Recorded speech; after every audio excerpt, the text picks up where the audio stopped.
할렐루야. 여러분 사랑하고 축복합니다. 이렇게 영상으로 또 만나게 되었네요. 당분간은 우리 사순절 영상을 통해서 또 여러분들 만나 뵙게 될 것 같습니다. 오늘은 사순절 23일째입니다. 오늘도 이 영상을 통해서 은혜를 나누는 우리 모두에게 자유와 해방과 치유의 은혜가 속히 임하기를 간절히 소원합니다. 여러분, 국가가 사람 지도자를 뽑을 때에도 기준이 있습니다. 기업이 인재를 선발할 때에도 선발 기준이 있습니다. 자, 그렇다면 하나님께서 우리를 자녀로 선택하는 기준이 있을까요? 있다면 그게 무엇일까요? 성경은 오직 믿음이라고 말씀하고 있습니다.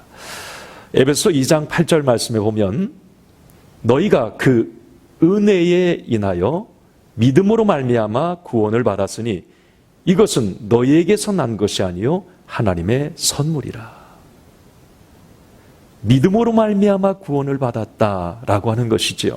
로마서 10장 9절에서 10절 말씀에 보면 이렇게 말씀하고 있습니다. 내가 만일 내 입으로 예수를 주로 시인하며 또 하나님께서 그를 죽은 자 가운데서 살리신 것을 내 마음에 믿으면 구원을 받으리라. 내 마음에 믿으면 구원을 받으리라. 그렇습니다. 우리가 자격이 있어서, 내가 잘나서, 내가 어떤 공로가 많아서 하나님의 자녀가 되고 구원받은 것이 아니라는 거죠.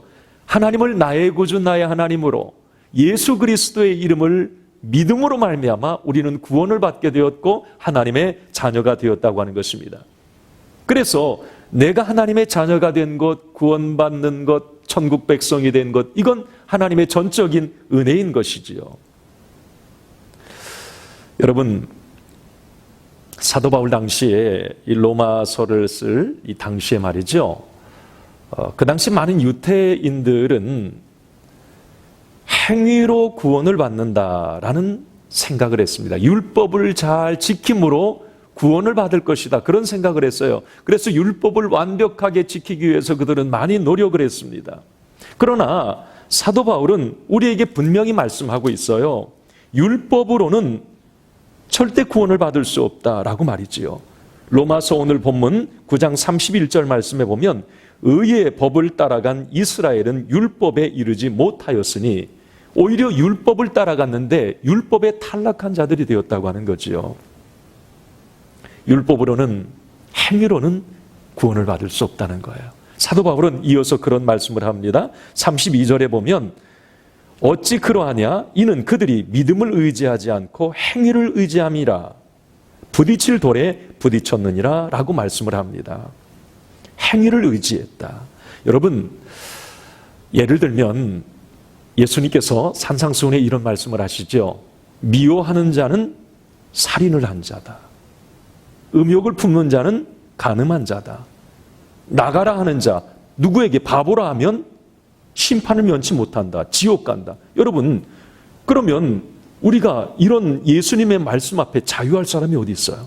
그 누구도 없어요. 그러면 그 누구도 하나님의 자녀가 될 수 없다는 것입니다. 다시 말하면 우리가 하나님의 자녀가 된 것, 구원받게 된 것은 전적인 하나님의 은혜, 오직 믿음으로 말미암아 가능했다고 하는 것이지요. 여러분, 이제 오늘 말씀의 결론을 내립니다. 우리는 행위를 자랑하는 그리스도인들이 되어서는 안 됩니다. 뭔가 나의 행위로 하나님께 인정을 받으려고 하면 안 돼요. 내가 10년, 20년 믿음 생활했다, 말씀을 잘한다, 기도를 많이 했다. 물론 그것도 중요하지만 여러분, 이것은 구원의 조건이 아닙니다. 우리의 자랑은 오직 예수, 오직 십자가이어야 합니다. 이 믿음이 우리를 하나님의 자녀 되게 하고 이 믿음이 우리의 삶에 놀라운 기적을 가져오게 되는 것입니다. 이 믿음으로 승리하는 저와 여러분 되기를 간절히 축복합니다. 기도하겠습니다. 사랑의 하나님 아버지, 우리를 하나님의 자녀 삼아주신 것 고맙고 감사합니다. 그러나 나의 행위, 나의 공로가 아니라 여전히 부족함에도 오직 믿음으로 그 은혜를 인하여 구원받게 되었고 하나님의 자녀가 되었으니 더더욱 감사합니다. 이 믿음에 감격하며 살게 하시고 이 믿음으로 우리 모두가 승리하게 하여 주시옵소서. 예수님의 이름으로 간절히 기도합니다. 아멘.